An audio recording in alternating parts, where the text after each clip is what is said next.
Olá pessoal, tudo bem? Então hoje nossa aula será sobre vírus. As doenças, as viroses, elas serão enfatizadas numa aula posterior. Tá? Então hoje falaremos apenas da estrutura viral e replicação viral. Tá? Então, começando com a definição, são agentes infecciosos acelulares, eles não têm um maquinário celular para produzir novos vírus, por isso precisam infectar uma célula específica. Tá?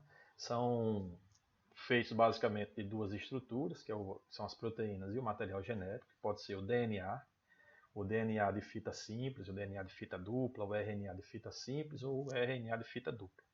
Tá? Essa condição de precisar de uma célula hospedeira para poder se replicar confere a eles uma característica importante, que são parasitas intracelulares obrigatórios, ou seja, fora da célula eles não fazem mal algum. Tá? Só ao penetrar na célula é que eles conseguem fazer essa replicação. Tá? Ele não tem metabolismo, não tem as organelas para isso. Tá? E além do capsídeo, que é essa capa protetora que envolve o material genético, alguns vírus, os chamados vírus envelopados, eles têm uma camada protetora feita de lipídios. No vídeo passado falamos um pouco sobre as proteínas que ficam ao redor do capsídeo. Dentre elas falamos das hemaglutininas e das neuraminidase, que têm funções muito importantes nesse parasitismo viral. As hemaglutininas têm a função de colocar o vírus para dentro da célula, enquanto que as neuraminidase têm a função de fazer com que o vírus possa sair da célula. Tá? Então essa nomenclatura viral ela leva em consideração essas duas proteínas. Por isso H1N1, H2N3, porque leva em consideração essas duas proteínas. E ao contrário do que muita gente pensa, o H1N1, o H2N1, ele não é originado do H1N1. Tá? Essa ordem se dá por ordem de descoberta. Então, se eu tenho H1N1, a próxima hemaglutinina que eu descobri vai ser H2N1. E assim também funciona com as neuraminidases. Bom, falar um pouquinho da história dos vírus. Né? Então, ela tem início no final do século XIX, em 1883, com Adolf Meyer, tá? Que, ao observar uma mudança na folha de uma planta chamada tabaco, né, das folhas do tabaco, ele percebe que, ao macerar essas folhas, o extrato produzido por essa maceração continuava a contaminar outras folhas de tabaco. Tá? Então, ele acreditou que havia ali, naquele extrato, um organismo muito pequeno, que ele achou que fosse bactéria, e que passava pelos filtros existentes na época. Tá? Então, um outro cientista, o Dmitry Ivanovsky, ou Ivanovsky, né? não sei por que esses caras têm um nome tão difícil, também, a partir dessa maceração, chegou à mesma conclusão que ele. 5 anos depois, aí vem mais um nome difícil, que é um holandês, o Martinus, meu chapa, meu amigão, tá? Ele percebeu que na produção desse extrato, o patógeno só se reproduzia em um hospedeiro. Ele não se desenvolvia, por exemplo, in vitro, em placas de Petri. Tá? Então ele passou a adotar o pensamento de que ali havia sido descoberto um novo organismo. Tá? E o Wendell Stanley, apenas mais de 50 anos depois vocês façam as contas aí, ele cristalizou o vírus e pôde observá-lo em um microscópio eletrônico. Bom, essa pergunta talvez nunca deixe de ser feita quando falarmos de vírus. Né? Então, para você, o vírus é ou não é um organismo vivo? Bom, aí vai depender muito da sua forma de enxergar o que é vida. Né? Então, pela teoria celular, os vírus eles não são seres vivos porque não têm célula. Mas outros pensamentos dizem que sim, são seres vivos porque têm material genético. Tá? Com relação à classificação, nós vamos ter alguns tipos que levam em consideração o material genético presente. Então nós temos o DNA, já falamos no slide passado, que pode ser envelopado quando o capsídeo for envolvido por uma membrana lipídica da célula hospedeira que ele infectou, ou quando ele não tem esse envelope lipídico, ele é chamado de capsídeo desnudo ou nu. Tá? No RNA, ele pode ser de cadeia positiva, de cadeia negativa ou um retrovírus. Os de cadeia positiva, eles têm uma vantagem porque eles podem funcionar como RNA mensageiros. Eles atuam diretamente no ribossomo da célula hospedeira para que essa célula hospedeira possa produzir novas partículas virais. Produz um molde, um RNA negativo, para que esse RNA negativo também produza novas partículas, novas cadeias de RNA positivo. Tá? Então, tanto a cadeia positiva quanto a cadeia negativa, ela produz um molde, já que é uma fita simples, né? Então eles precisam de uma outra fita para que essa fita seja um molde para a fita original. Tá? Na cadeia negativa, ela não tem a capacidade de atuar nos ribossomos. O que é que ela faz? Ela produz uma fita complementar, uma fita de cadeia positiva. Essa cadeia positiva ela vai atuar nos ribossomos da célula para produzir as proteínas virais, além de também servir como molde para uma cadeia negativa. Certo? Os retrovírus, eles também são de RNA e possuem uma enzima, a transcriptase reversa, que irão produzir cadeias de DNA que irão se incorporar ao material genético no núcleo da célula hospedeira. Os ciclos de reprodução viral, os ciclos reprodutivos, eles são de dois tipos, dependendo do estado como a célula vai ficar após essa replicação viral. Tá? Então nós temos o ciclo lítico, que é quando a célula ela é rompida a sua membrana e aí espalham-se novos vírus. E o ciclo lisogênico, em que a célula permanece viva, mas com o vírus ainda em seu interior. Bom, aqui nós temos um modelo de uma replicação viral dentro de uma célula hospedeira. Então aqui nós temos o vírus, né, com as suas partículas virais aqui ao redor. No coronavírus, só para falar um pouco sobre o corona, nós temos aqui as proteínas S, que dá aquela aparência de coroa, por isso o nome coronavírus. Tá? Então essas proteínas virais se ligam a receptores na membrana da célula hospedeira. Esse vírus é endocitado e colocado dentro de uma vesícula. Né? Como qualquer material estranho, a célula ele é colocado dentro de uma vesícula. Nessa vesícula irá ser aumentado o pH para tentar destruir o vírus. Esse vírus consegue sair dessa vesícula e lançar o seu material genético, né? Nesse caso aqui é o RNA, no citoplasma da célula, citoplasma livre da célula. E esse RNA ele vai criar um molde, como falamos no slide passado. Ele vai criar um molde, esse molde servirá como RNA mensageiro, que vai atuar nas proteínas, nos ribossomos para produzir novas proteínas. Nesse caso, esses ribossomos estão lá no retículo endoplasmático, que passa a ser chamado de rugoso, né? O retículo endoplasmático rugoso, para que haja a produção das proteínas virais, tá? E outros moldes do material genético também serão produzidos para que eles possam ser inseridos nos novos vírus produzidos.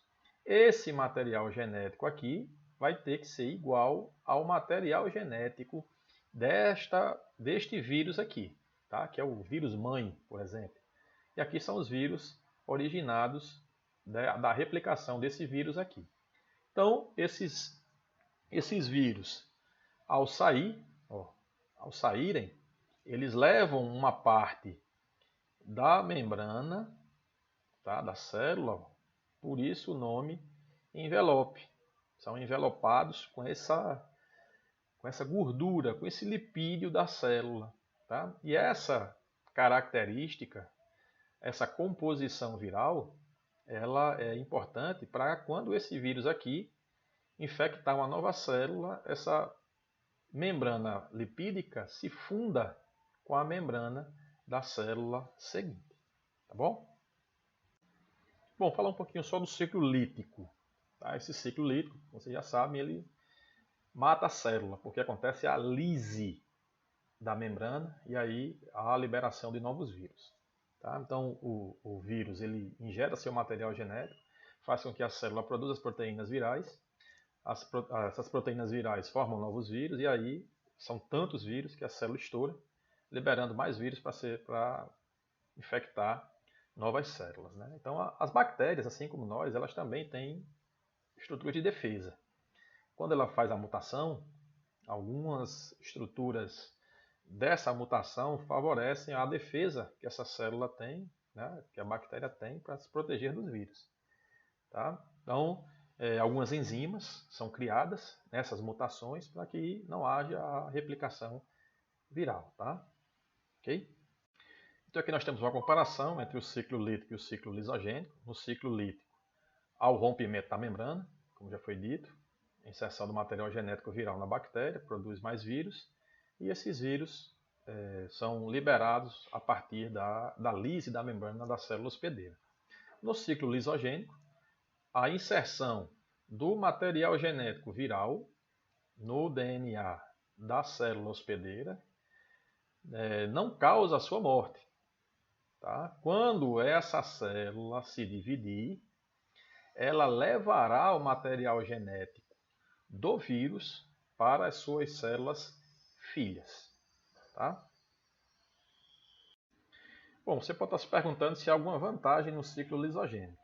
Tá? A bactéria também, ela tem uma certa vantagem com relação a adquirir um novo material genético do vírus, né? O bacteriófago. Tá?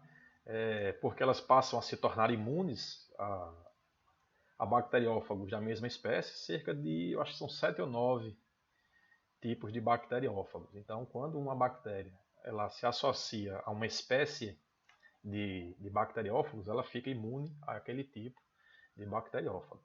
Tá?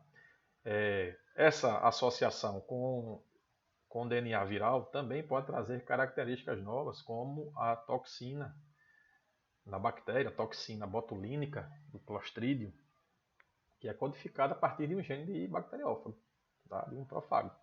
Okay? E também tem a questão da transdução bacteriana, né? Aquele método de reprodução das bactérias para formar novas bactérias. Para ilustrar um pouco sobre a cadeia positiva e negativa e retroviral, então eu trouxe aqui um desenho para vocês, para que a imagem possa ficar com a imagem é mais fácil, né, memorizar. Então, nos vírus de cadeia de RNA positivo, eu tenho aqui a fita simples de RNA, ela cria um molde, tá? Que é um molde aqui, certo? Nesse caso, o molde é um RNA negativo.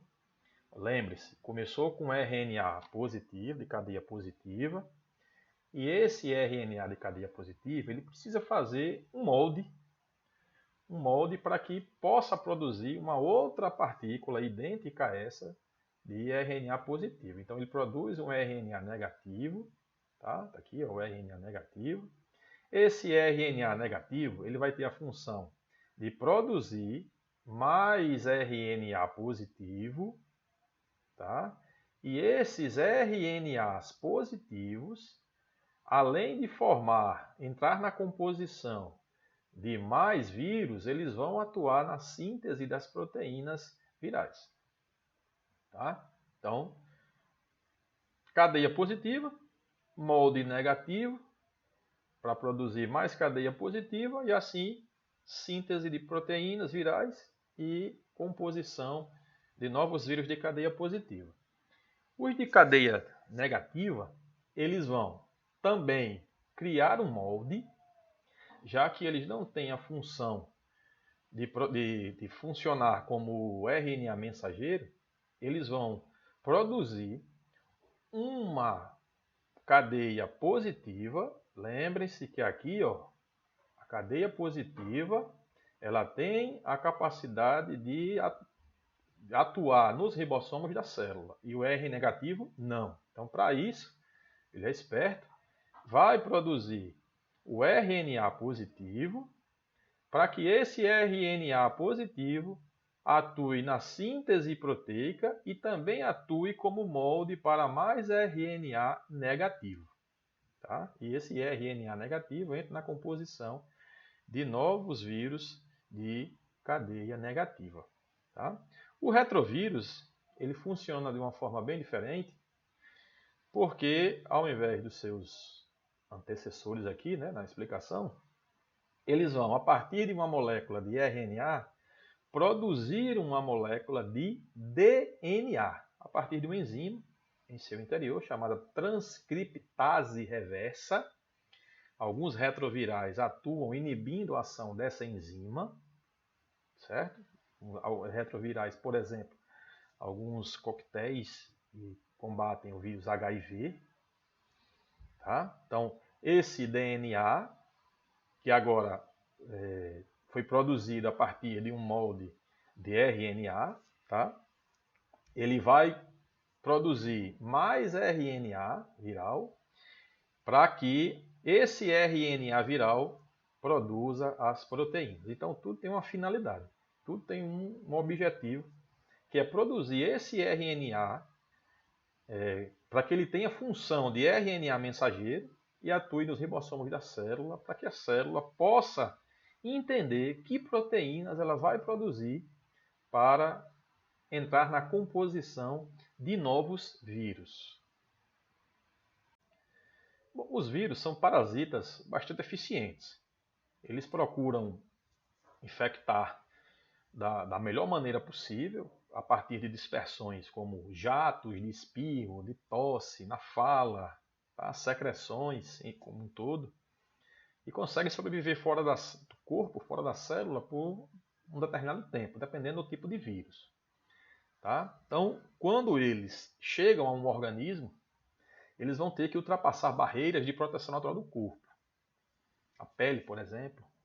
Tá? Então, eles têm mecanismos para isso. Eles podem escapar do controle das células do sistema imunitário e podem matar células importantes do nosso corpo, dependendo do tipo de vírus.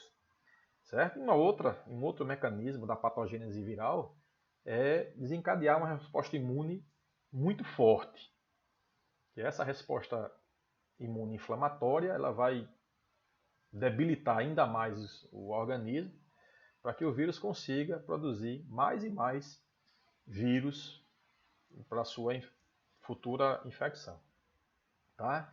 Essa inflamação viral ela tem duas consequências importantes, que é a natureza da interação vírus-hospedeiro, que o vírus ele pode se ligar a diferentes tipos de organismos, certo? Mamíferos, aves, tá? E a resposta do hospedeiro à infecção também é uma característica importante, já que é essa resposta do hospedeiro que vai definir se o cidadão, se o organismo, se o animal, se o vegetal vai conseguir sobreviver a essa infecção viral. Bom, pessoal, então terminamos nossa aula de vírus. Foi uma aula um pouco mais rápida do que a anterior. Tá? Vocês não ficarem tão cansados e cansadas. Mas a resolução de exercícios, tem sites muito bons que vocês podem buscar, vídeos no YouTube. Okay?